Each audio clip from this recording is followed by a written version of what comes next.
સભાય છે? હા. હું તમને કહેવા માંગુ છું, આ કોઈ પાસ્ટરની મીટિંગ નથી, આ કોઈ વ્યક્તિની મીટિંગ નથી. અહીં બધા આપણે દેવના મંદિરો બેઠેલા છે. અહીં પિતા, પુત્ર અને પવિત્ર આત્માની મીટિંગ છે. Hallelujah, hallelujah, hallelujah. પિતા, પુત્ર અને પવિત્ર આત્માની મીટિંગ છે. અને અગર પિતા, પુત્ર, પવિત્ર આત્માની મીટિંગ છે તો ત્રિએક પરમેશ્વરની ઉપસ્થિતિ આ જગ્યા પર છે. Hallelujah, hallelujah, hallelujah, hallelujah. પ્રિય, આ મીટિંગમાં પ્રિય પ્રકાશનો ખુલશે ઈસુના નામે. નવા પ્રકાશનો લઈને આવશે.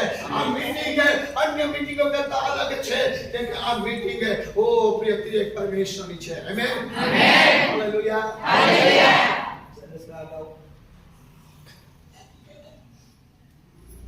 પહેલા કોણ હતો? આ યહાન.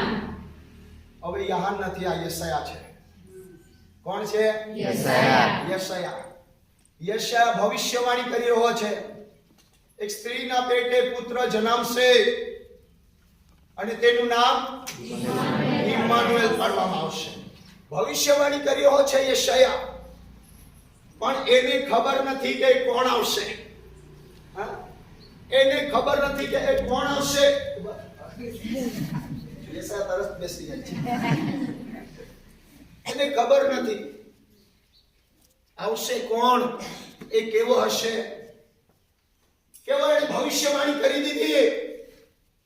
અને ભવિષ્યવાણી કર્યા પછી આપણે જોઈએ છે નવા કરારની અંદર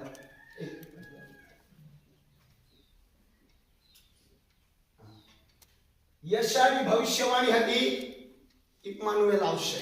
કોણ આવશે? ઇમ્માનુએલ. હા. યશાયાએ કેવો ભવિષ્યવાણી કરી છે? આ કોણ છે? ઇમ્માનુએલ. ઇમ્માનુએલ મતલબ ઈસુ ખ્રિસ્ત. Hallelujah, hallelujah. હવે આને ખબર નથી આ શું કરશે. એને ખબર નથી. આને તો કેવો ભવિષ્યવાણી કરી છે, પણ જ્યારે બાપ્તિસ્મા લીધો, આકાશને ખોલી દેવામાં આવ્યો, પવિત્ર આત્મા કબૂતરની પેટે ઉતરી આવ્યો. Hallelujah, hallelujah, hallelujah, hallelujah. આ શું કરશે એ યશાયાને ખબર નથી. યશાયાએ કેવો આના વિશે ભવિષ્યવાણી કરી હતી, પણ યશાયાને ખબર નથી કે હવે આગળ આ શું કરશે. યશાયાને ખબર નથી. યશાયાને ખબર નથી, પણ આનું કામ છે પ્રેરિતોને ઊભા કરવા. આમેન, આમેન, હાલેલુયા, હાલેલુયા. ઈસુનું કામ છે 12 શિષ્યોની પસંદગી કરી. કેટલા?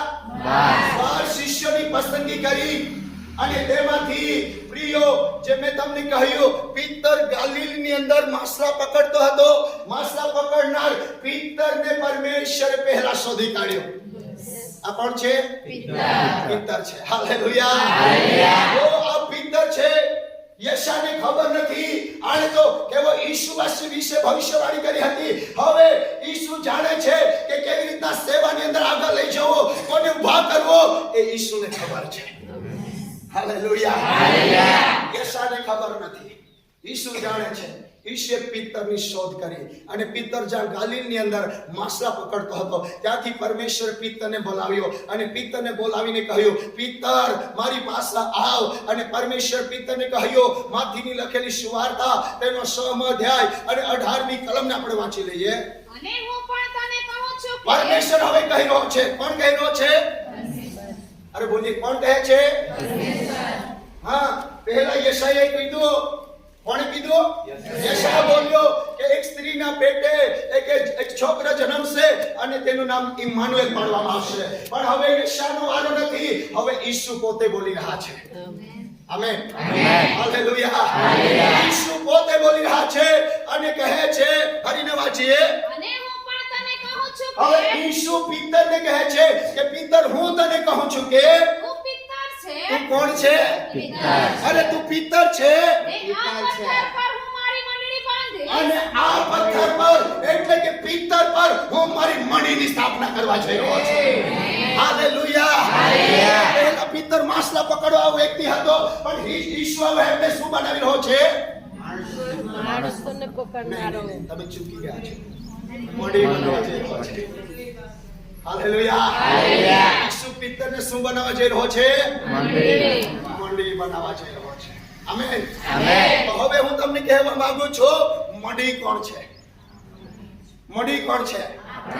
બોલીએ, હું દેવની મંડી છું. હું દેવની મંડી છું. તો પ્રિયો, બાઇબલ કહે છે પરમેશ્વર પિત્તરને બોલાવીને કહ્યું, તું પથ્થર છે અને મારી મડી હું તારા પર બાંધીશ. અને જ્યારે પ્રિયો પરમેશ્વર મડી બાંધી છે, તો બાઇબલ કહે છે તે પ્રમાણે આ મડીની અંદર પરમેશ્વરનો આત્મા વાસો કરે છે. અને પ્રિયો, જ્યાં પરમેશ્વરનો આત્મા છે ત્યાં ત્રિએક પરમેશ્વરની ઉપસ્થિતિ છે. હાલેલુયા. પવિત્ર આત્મા તમને મદદ કરે. હાલેલુયા. કેટલો અદ્ભુત પરમેશ્વરના વચનો છે. પરમેશ્વરે કહ્યું, હું તારા પર મારી મડીને બાંધીશ. પરમેશ્વર કહે છે, હું તમારા પર મડી બાંધીશ. સારું, મને બંધ કરવાનો મન થતું નથી, પણ ચાઈને જોઈ લીધી પછી મને કહેશે કે અરે ચા ઠંડી થઈ જાય તો શું કરું? પવિત્ર આત્મા મને માફ કરે. પણ અહીંથી જ આપણે આગળ વધીશું. હાલેલુયા. અહીં જ્યાં આપણે પિત્તર પર મડી બાંધી રહ્યા છે ત્યાંથી જ આગળ વધીશું. આવો આપણે પ્રાર્થના કરીએ.